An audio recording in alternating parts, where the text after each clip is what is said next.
guys! Welcome po sa Kain Serye. Alam niyo po kung anong imumukbang ko ngayon? Tsan-tsananan! Tsan!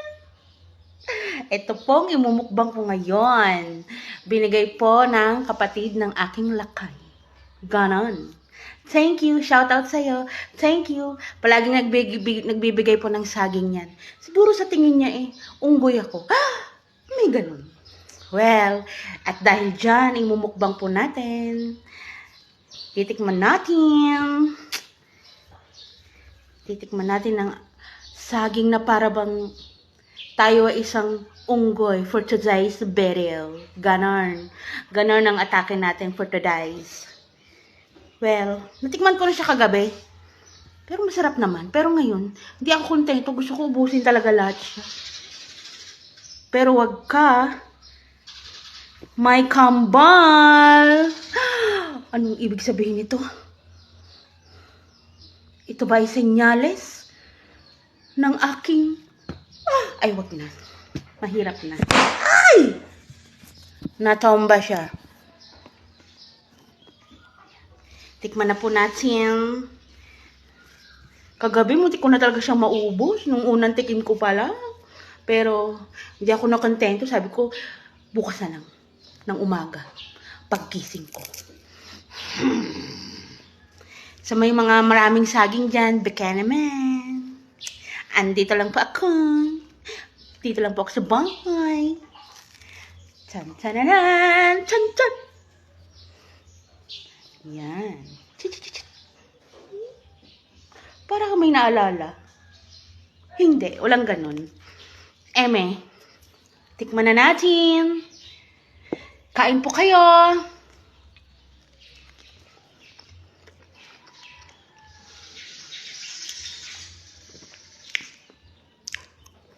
Second bite.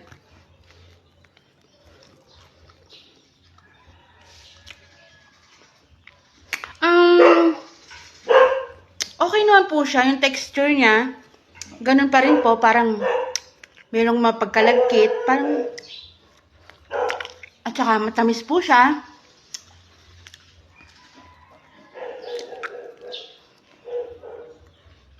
Ito po yung saging na may buto. May buto po siya. All in all, ang lasa po niya ay lasang saging. Ganun pa rin po. Pero masarap. Matamis.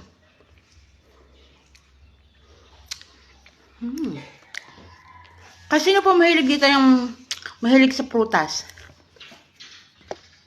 Ako, papaya, marang, kakao, masarap. Guyabano. Ano pa?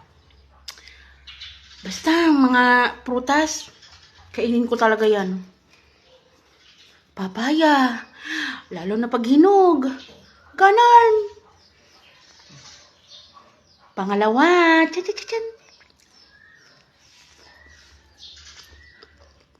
Sarap.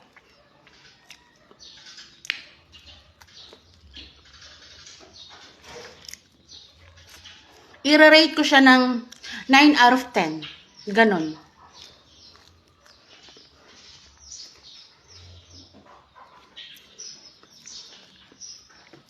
Matamis siya at saka hindi siya nakakaumay kainin. Kasi nga, lasa siyang saging.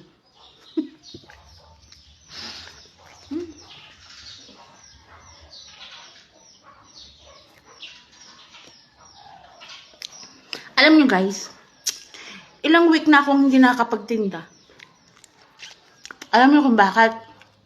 Kasi yung kamay ko, ito lang lately, namamaga siya. Hindi ko maganyan.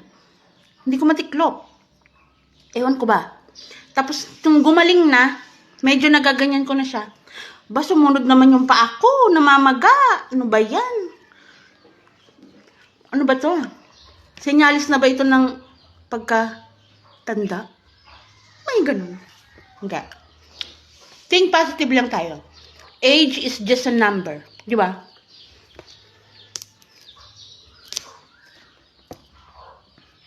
Well, sa tingin ko naman, nakuha ko to sa Kasi dun sa pwesto ko, sobrang init.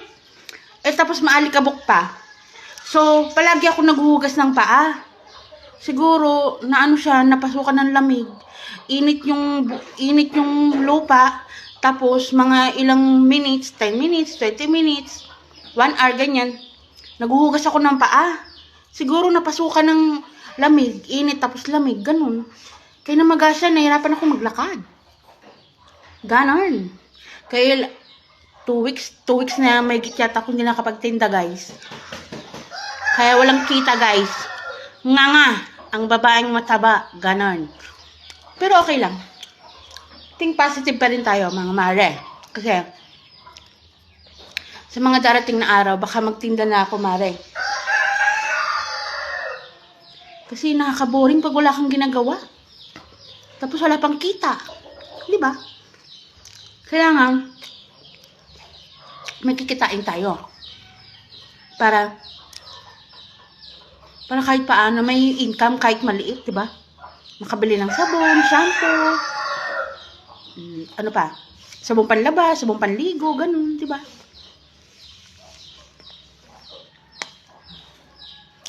Ang sarap na. May ba kayo sa saging, guys? Eto na ang solusyon.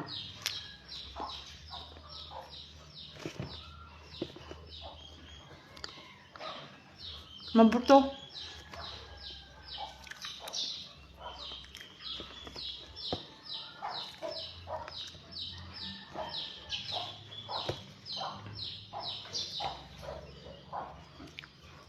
Sa mangga din, manggang hinog, yan. Baka naman po may mga pusong mababait na gusto mag-donate. Nandito lang po ako. Ito po yung kambal.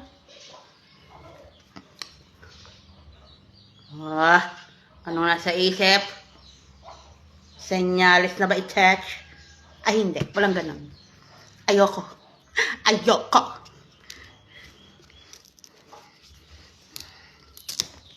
Last na po natin to kasi naka-anim na po ako.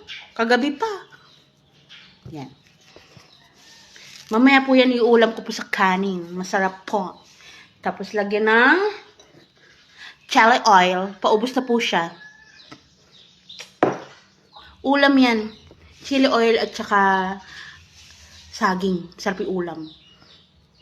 Tapos lagyan pa ng pak na pak.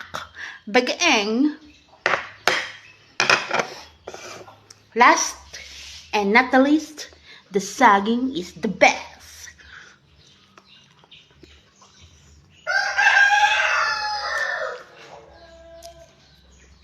Shout out sa iyo sa nagbigay sa amin ng saging palagi. Thank you. I love you. Mwah.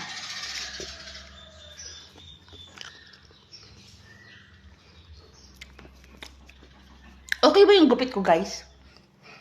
Ginupitan kasi ako ng lakay ko. Wala siyang magawa. Total, hindi naman ako mahilig magsuklay. Siguro, 2 linggo, 1 linggo, hindi ako nagsusuklay, guys. Kasi, ewan ko ba? Pati pag susuklay, tinatamaran ko. Hindi. Kasi pag nagsusuklay ako, matigas. Tapos, ang daming mga hair fall. Kaya, hindi na ako susuklay. But, dati pa talaga hindi na